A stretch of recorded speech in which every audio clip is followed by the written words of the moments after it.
Hello ఇరవన్ ఆంధ్రప్రదేశ్లో TET యొక్క ఫలితాలు మరియు డిఎస్సి సంబంధించిన పరీక్షల నిర్వహణపైన సర్వత్రా ఉత్కంఠ అయితే నెలకొంది కదా. అయితే అఫీషియల్ వెబ్సైట్లో మనకు ఒక చాలా కీలకమైన అప్డేట్ అనేది ఎలక్షన్ కమిషన్ నుంచి రావడం జరిగింది. ఈసీ లెటర్ మరియు ప్రెస్ నోట్ కూడా అందుబాటులో అయితే ఉంచారు. అందులో ఉన్నటువంటి అంశాలను మనం చూద్దాం. ప్రెస్ నోట్ కనుక గమనించినట్లయితే ఆంధ్రప్రదేశ్ ప్రభుత్వం పాఠశాల విద్యా పత్రిక పక్కన 30/3/2024 గమనిస్తే టెట్ 2024 పరీక్ష ఫలితాల ప్రకటన మరియు ఉపాధ్యాయ నియామక పరీక్షల వాయిదా ఫలితాలు మనకు వాయిదా పడ్డాయి.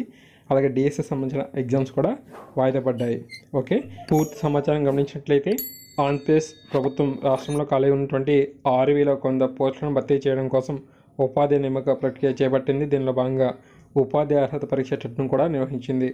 గౌరవ హైకోర్టు వారి ఉత్తర్వుల మేరకు ముందుగా పట్టించిన ఉపాధ్యాయ నియామక పరీక్ష షెడ్యూల్ను మార్పు కూడా చేసి మార్చి నెల 30 తేదీ నుండి ఏప్రిల్ నెల 30 తేదీ వరకు ఉపాధ్యాయ నియామక పరీక్షలు నిర్వహించాలని షెడ్యూల్ కూడా రిలీజ్ చేసింది.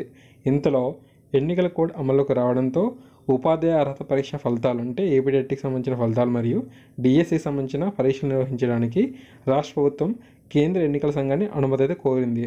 అయితే మోడల్ కోడ్ ఆఫ్ కండక్ట్ అమల్లో ఉన్నందున ఉపాధ్యాయ అర్హత పరీక్ష ఫలితాలను మరియు ఉపాధ్యాయ నియామక పరీక్షలను మోడల్ కోడ్ ఆఫ్ కండక్ట్ పూర్తి అయ్యే వరకు వాయిదా వేయవలసిందిగా కేంద్ర ఎన్నికల సంఘం ఆదేశించింది. ఓకేనా, కేంద్ర ఎన్నికల కమిషన్ ఆదేశాల మేరకు టెట్ 2024 పరీక్ష ఫలితాలు మరియు ఉపాధ్యాయ నియామక పరీక్షలకు సంబంధించి ఎగ్జామ్స్ నిర్వహణ ఇవేవైతే ఉందో ఈ షెడ్యూల్ అనేది మనకు తాత్కాలికంగా వాయిదా పడినట్టుగా తెలుస్తుంది.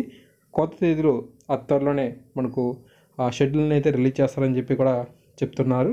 So model code of conduct ఉన్నందువల్ల టెట్ యొక్క ఫలితాలు మరియు డిఎస్సి పరీక్షల నిర్వహణ అనేది ప్రస్తుతం సాధ్యం కాదు. సో ఫ్రెండ్స్, ఈ విధంగా అప్డేట్ అయితే ఉంది. టెట్కి సంబంధించిన ఫలితాల కోసం చాలామంది అభ్యర్థులు అయితే ఎదురు చూస్తున్నారు. అయితే ఎలక్షన్ కోడ్ అమల్లో ఉన్నందున అది మనకు సాధ్యం కాదు. అలాగే డిఎస్సికి సంబంధించి ఈరోజు మనకు పరీక్షలు అయితే నిర్వహణ అయితే జరగాలి. అయితే అది కూడా సాధ్యం పడలేదు. సో త్వరలోనే కొత్త షెడ్యూల్ అయితే రిలీజ్ చేస్తామని చెప్పి అన్నారు కాబట్టి మనం దానికోసం వెయిట్ చేయాలి. సో ఉన్న సమయాన్ని సద్వినియోగం చేసుకుంటూ డిఎస్సి ప్రిపరేషన్కి ఎవరైతే అభ్యర్థులు ఉన్నారో సో వీరందరూ కూడా ఈ సమయాన్ని సద్వినియోగం చేసుకుంటారని చెప్పి ఆశిద్దాం.